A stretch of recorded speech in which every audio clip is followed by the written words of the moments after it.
una sociedad como la nuestra, que por encima de todo, la piedra angular, el bienestar común, ¿ok? Bienestar, por un lado, y la justicia social por el otro. No hay ninguna justicia social en mi país. Y no estoy hablando mal de mi país, amo mi país, soy Claro. patriota. Te estoy explicando cómo es la cosa. Entonces, si tú eres gobierno, ¿tú qué vas a hacer con toda esa gente que van a volver a qué? Date cuenta, por ejemplo, en la guerra de Afganistán murieron 13.000 soldados, 13.000 solo, 13.000, ¿ok? Con, no sé, 25 o 30.000 heridos. Y esa gente volvieron y no tenían nada que hacer y se juntaron con estas bandas y mafias porque no tenían nada que hacer y no podían integrarse en la sociedad porque la sociedad no estaba lista ni para su integración, no había servicios sociales igual que tú estás viendo en Estados Unidos, donde los veteranos viven en las calles o se drogan, se matan o se dedican a crimen. Es lo mismo, entonces la situación en este sentido es, o sea, ganar la guerra, yo creo que los que ganaron esto han sido los estadounidenses. Pero también hay que definir qué es Estados Unidos, porque no es un país homogéneo, son dos Américas. Tú tienes Estados Unidos de Donald Trump, cuyo objetivo, Make America Great Again, significa destruir el liberalismo planetario y sobrevivir a coste de ellos. Y tú tienes el otro lado, que odia a los trumpistas, que es la mayoría, más del 50% del país, ¿ok? Los liberales, banqueros, financistas, el sistema, ¿cómo se llama? Woke, LGBT+, toda esta cultura de cancel, etcétera, etcétera. Y cómo, o sea, es decir, ¿cómo vas a solucionar estas diferencias en el país como Estados Unidos? Solo a través de una guerra civil. Y Estados Unidos va camino a eso, porque Estados Unidos como país vive en un ciclo de 80 años, más o menos. ¿Sabes? Y este último, o sea, el primer ciclo, por ejemplo, si miras los ciclos, empiezas finales del siglo de 17, 1600 de finales, sumas 80 años, te lleva a 1776, que es la Revolución Americana. El siguiente ciclo, 1860, que es la Guerra Civil. El siguiente ciclo, 1940, que es la Segunda Guerra Mundial. Y este último ciclo, 2020, 21, 22, 23, COVID, etcétera. Entonces, Estados Unidos ha salido de la crisis a través de, o sea, o una guerra civil, una revolución, guerra mundial, o el tema de COVID, que es el colapso, el reset sanitario. Y ahora estamos viviendo el punto de bifurcación. O vamos camino a la tercera guerra termonuclear, o vamos camino a guerra civil 2.0. Entonces, Algo raro va a pasar, Daniel, algo raro va a pasar porque llama la atención que, bueno, todo el relato que se ha hecho estos años, estos últimos 3 años, es que Rusia ganaba, que tenía potencial suficiente, con dificultades por las sanciones y demás, y después resulta que en realidad recuperó el 20% del territorio ucraniano, fueron 3 años y medio de guerra, con un desprestigio absoluto de Rusia, sobre todo en Occidente, me refiero, la sociedad europea crispada contra Rusia. En el día de hoy, el Parlamento alemán aprobó un proyecto por el cual Alemania se rearma en los próximos 10 años con $1 billón. Alemania se vuelve a armar, nos hace pensar en los años 30, 30 y pico. Y hablaba entonces, recupero lo anterior de me traicionaron, me engañaron, que dijo Gorbachev, que dijo Yeltsin, que dijo Putin, te van a volver a engañar, pero esta vez van a estar mucho más armados. Entonces, tú que eres un conocedor y experto, primero de tu país y segundo de los servicios de inteligencia, de los sistemas militares, ¿tú no ves en 5 años que esto que será una paz intermediaria, un intermedio, una nueva guerra con estos fanáticos europeos, sobre todo los británicos? no, con británicos desde luego, con ninguno de los países. A ver, aquí el trasfondo de todo esto que estamos viendo ahora mismo es la negociación, si lo miramos desde la óptica conceptual, negociación económica por definir el nuevo modelo. Fíjate que Trump, que ya dijo de manera directa que habría que llevar a cabo negociaciones internacionales, algo como si un acuerdo de Yalta o un nuevo Bretton Woods, y en aras del desarrollo de nuevas regulaciones en materias internacionales respecto al sistema financiero mundial. Son palabras de Trump. Y sin embargo, este panorama tiene una salvedad. Trump debería plantear de inmediato una estructura alternativa para el sistema económico financiero del mundo. Ahora, ¿qué propone Trump? En ese sentido, o sea, Londres quiere estar en esta mesa metafórica del poder.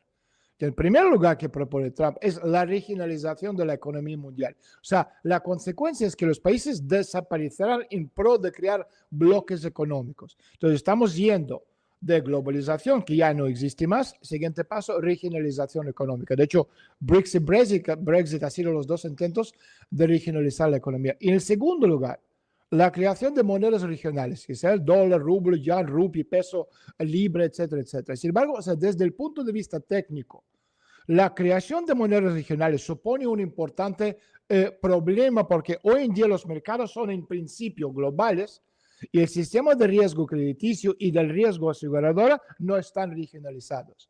Entonces, la mayoría de la gente lo interpreta como una versión, digamos, mundial de la Unión Económica Europea, lo que propone Trump. Pero la versión de Trump va muchísimo más lejos. O sea, la economía independiente necesita que una cuota de mercado para operar. Y entonces el mercado moderno, Ariel, esta cuota está entre 300 y 500 millones de personas. Entonces, para alcanzar una cuota mínima, el mundo tiene que reorganizarse en bloques financieros.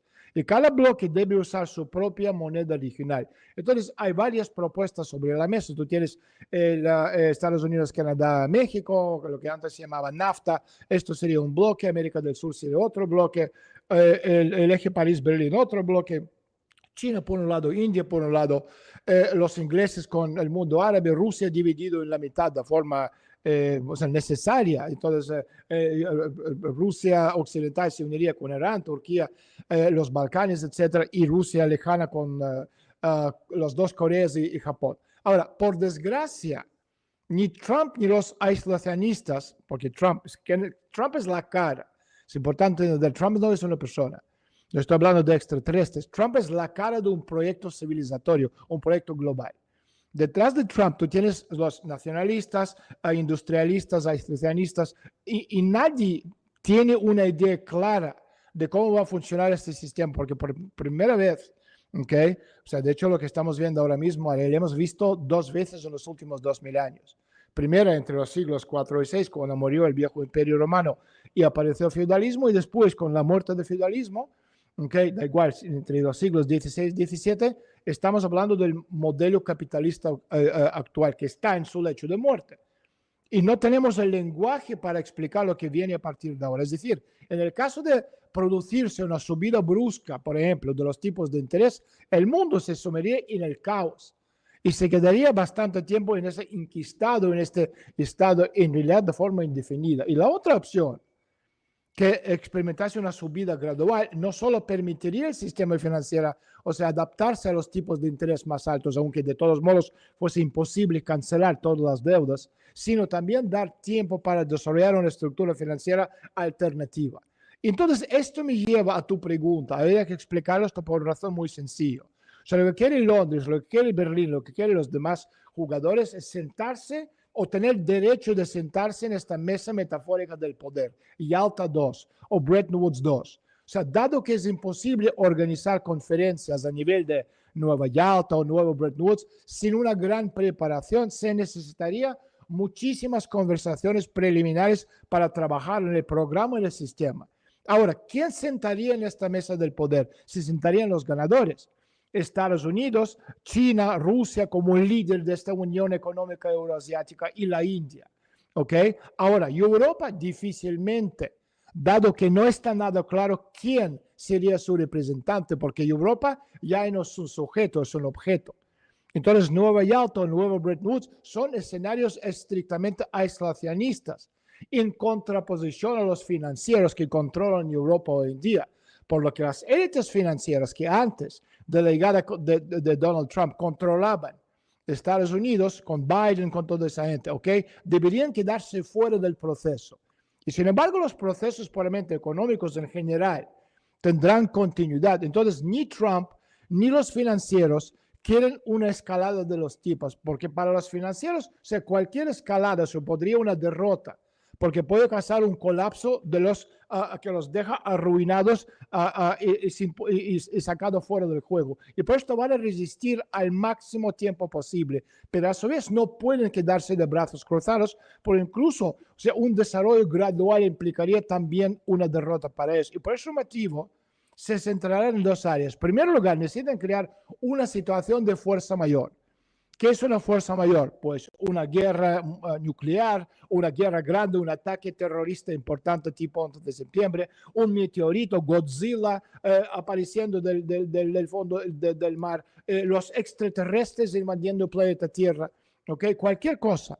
O sea, la fuerza mayor para desgravar las deudas, estamos hablando de en inglés, cuadrillones, 15 ceros. Que es la deuda si sumamos todas las burbujas mundiales. Y esto libraría a los financieros de toda responsabilidad por la situación económica. Y en segundo lugar, van a hacer todo humanamente posible para asegurarse que Trump como proyecto, porque Trump no es la persona, es un proyecto, nunca llega a la recta final. Y en este sentido, lo que necesitan hacer es empezar muchas guerras. La guerra en Ucrania, los financistas liberales, banqueros financistas, no quieren que termine.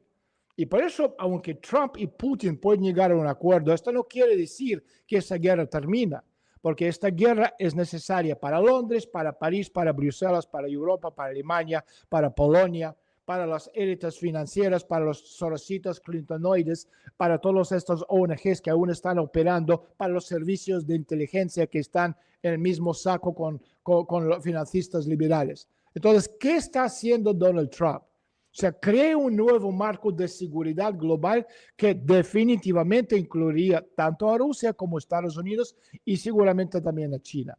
Y todos los demás, estas antiguas potencias mundiales como Gran Bretaña, como Alemania, como Francia, están siendo literalmente arrojadas por la borda en función de las realidades económico-financieras y político-militares.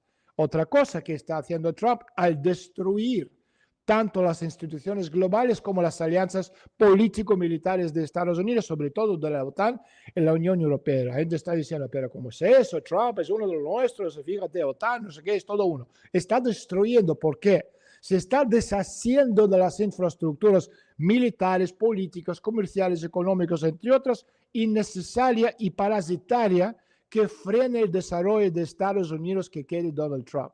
Está haciendo lo mismo. Ojo, que hicieron los reformistas rusos a principios de los años 90 cuando desecharon o deshacieron de la infraestructura innecesaria para Rusia en la forma de CAMI, el Pacto de Varsovia, incluso la propia URSS con su derrochadora Ucrania, el creciente potencial demográfico de Asia Central. O sea, es copiar y pegar. ¿Okay? Entonces, en sus planes para este renacimiento, digamos, de Estados Unidos, de Trump tiene dos objetivos principales: destruir la arquitectura de influencia de los globalistas y eliminar a China. Entonces Trump ve a la OTAN, a la Unión Europea, el emergente AUKUS y otras asociaciones supranacionales como este lastre en que y en eso de enfrentar a China, ¿cómo queda Rusia ahora? Porque en esas conversaciones secretas, aparentemente, por lo que me dicen a mí, gente allí en Washington, se habla de Rusia reincorporándose al sistema SWIFT, al capitalismo occidental que tanto ama Putin. Fíjate que un mayor desarrollo de esta vía negociadora entre Moscú y Washington, o sea, podría conducir a un enfrentamiento importante de las relaciones entre Federación Rusa y China. Y aunque al mundo occidental le han explicado, han hecho creer que Rusia y China son amigos, no somos amigos. China no es nuestro amigo, China es nuestro enemigo, China es un país parásito. China no tiene amigos, China tiene o esclavos o mascotas. Y nosotros, como imperio, civilización, no somos buenos ni como mascotas ni como esclavos. Entonces, no somos, o sea, es decir, China y Rusia es la necesidad de supervivencia contra un enemigo mucho más poderoso. Por separado, no podrían sobrevivir. La necesidad nos obliga a estar juntos. Pero nosotros también lo entendemos que China se ha aprovechado al máximo de absolutamente de todo, desde petróleo hasta territorio, hasta todos los recursos, lo estamos vendiendo con unos descuentos de hasta 90%. Es cierto, tenemos recursos ilimitados, pero China está aprovechándose al máximo y no somos amigos. Entonces, en esta etapa, o sea, los chinos están prácticamente, digamos, al margen de este proceso. Otra cosa que te quería comentar, yo sé que lo sabes tú, pero quizás los oyentes no tanto. En el occidente, Todos dividimos en dos, bueno, malo, blanco, negro, hombre, mujer, Trump, anti-Trump, MAGA, anti-MAGA, etcétera, etcétera. Pero los chinos, siendo una cultura oriental, no dividen cosas en dos, porque al dividir en dos es el trabajo del diablo. El diablo divide en dos. Los chinos trabajan el concepto de tres, ¿ok? I Ching. Tú, tu enemigo y tu aliado. Lo que han hecho los chinos muy bien durante la Guerra Fría es, al salir de la ecuación, se enfrentaron el occidente colectivo contra la Unión Soviética y China sacó el máximo provecho. Lo mismo estamos viendo ahora mismo. China salió de la ecuación y Rusia se enfrentó con la OTAN en su conjunto, pero con Ucrania como la parte visible. Y ahora lo que está haciendo Putin es saliendo de esta, o sea, es decir, te lo explico de otra forma. Cuando tú tienes dos activos y un pasivo, gana el pasivo. ¿Qué quiere decir? Imagínate dos tipos dándose hostias en la calle. El que no participa en la pelea gana porque no está herido, no está tocado, etc. Cuando tú tienes dos tipos, dos pasivos, imagínate dos personas viendo la tele, comiendo patatas fritas. El que está haciendo algo, construyendo algo, saca provecho. Por eso cuando estamos hablando de esta jerga, dos activos, gana el pasivo. Cuando tienes dos pasivos, gana el activo. Entonces, lo que está haciendo Rusia es, al salir de esta ecuación, deja a China enfrentarse con Estados Unidos y, obviamente, dejándole al margen del proceso. Entonces, la comunidad de expertos chinos se muestra, digamos, cautelosa ante este entusiasmo que los funcionarios rusos han comenzado a restaurar relaciones con Estados Unidos de Donald Trump. Y la tesis sobre este sur global, el occidente como colonizador, desaparecieron inmediatamente de la agenda federal. Y televisión estatal ahora muestra imagen de cómo los rusos y estadounidenses trabajan juntos. Esto es lo que preocupa a los chinos. Entonces, ¿Y los BRICS cómo quedan ahí, Daniel? ¿Los quién? ¿Cómo quedan los BRICS? Que hay reunión en julio en Brasil. Pero, porque hablábamos de los BRICS y los BRICS, las monedas comunes y el mercado común y lo hermanos que somos y nos dábamos besos. Nos damos ningún beso. Tú tienes países que van, o sea, por ejemplo, Argentina estaba ahí, salió, no quería participar. Tú tienes los sauditas, que están amigos de unos, enemigos del otro. Entonces, tú tienes los indios y los chinos que se odian entre sí, pero tienen intereses en común. Entonces, no es lo mismo que tú tienes una estructura jerárquica como puede ser la OTAN. Tú tienes un líder indiscutible que Estados Unidos, que lo que dice el presidente de Estados Unidos es misa. ¿Entiendes? Entonces, en este caso es distinto. O sea, hablamos de un giro casi retórico de este tipo, un cambio, digamos, en la percepción pública de Estados Unidos. ¿Ok? Obviamente lo que está pasando ahora preocupa mucho a los chinos. Los chinos nunca han sido, digamos, muy entusiasmados con el tema de BRICS. Sí, en principio, cuando había 5 países, cada país tiene 20% del voto.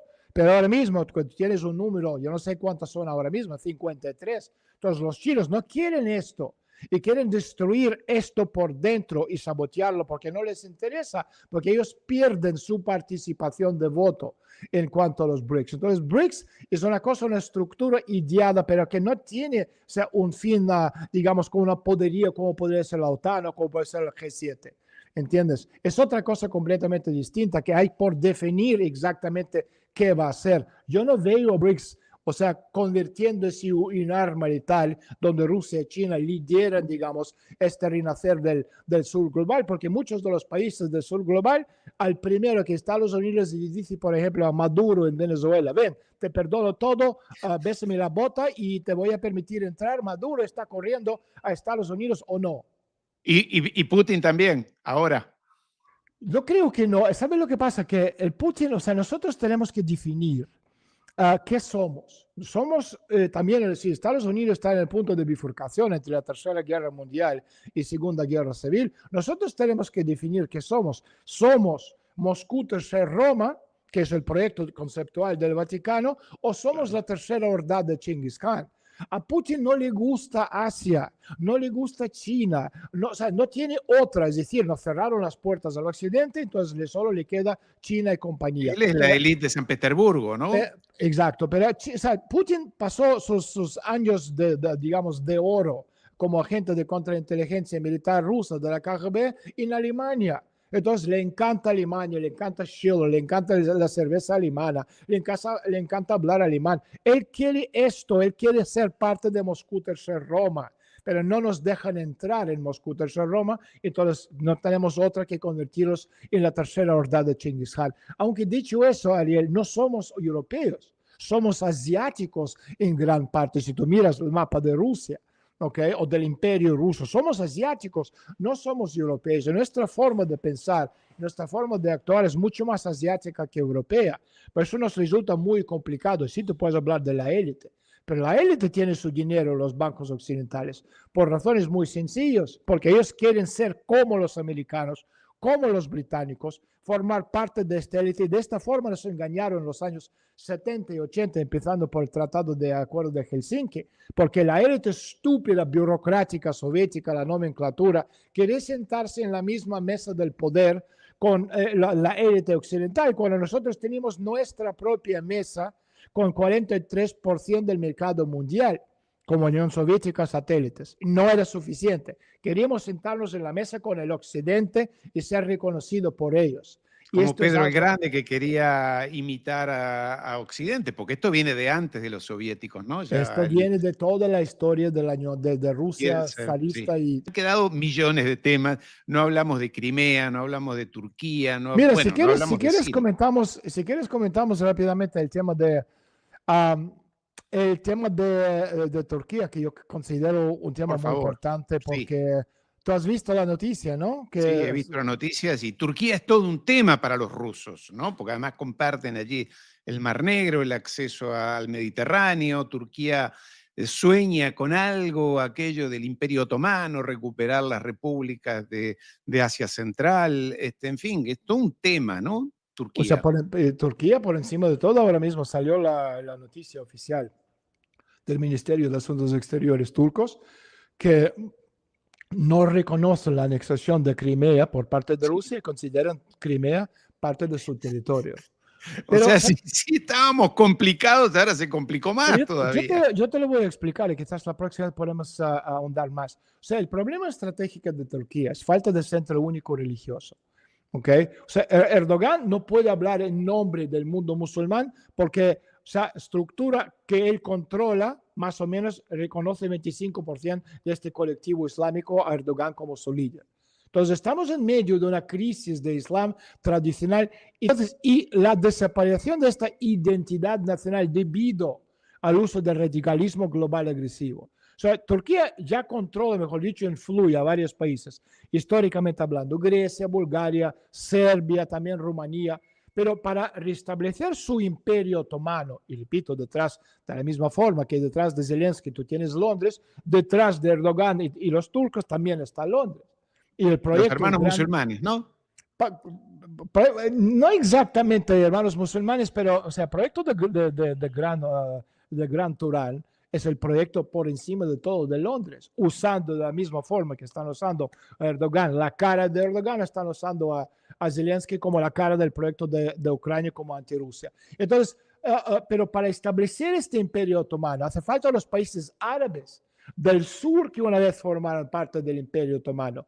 Entonces, el principal impedimento para la creación del Imperio Otomano, ¿cuál es? El modelo económico del país. O sea, Turquía económicamente está muerto. De hecho, hay grandes dudas que Turquía sobrevive los próximos 5 años y no se rompe en pedazos. O sea, Turquía se incorporó dentro del mundo liberal banquero financista occidental, sobre todo vía la OTAN y comercio con Europa, mientras intentaba sin éxito durante cuántas décadas convertirse en miembro de la comunidad europea. Y con la llegada de la crisis que estamos viviendo ahora mismo, se quedó patente que Turquía no va a poder sostener su nivel de vida después de que las negociaciones, no me acuerdo en qué año, con Europa fracasaron. Y Erdogan lo entendió bien.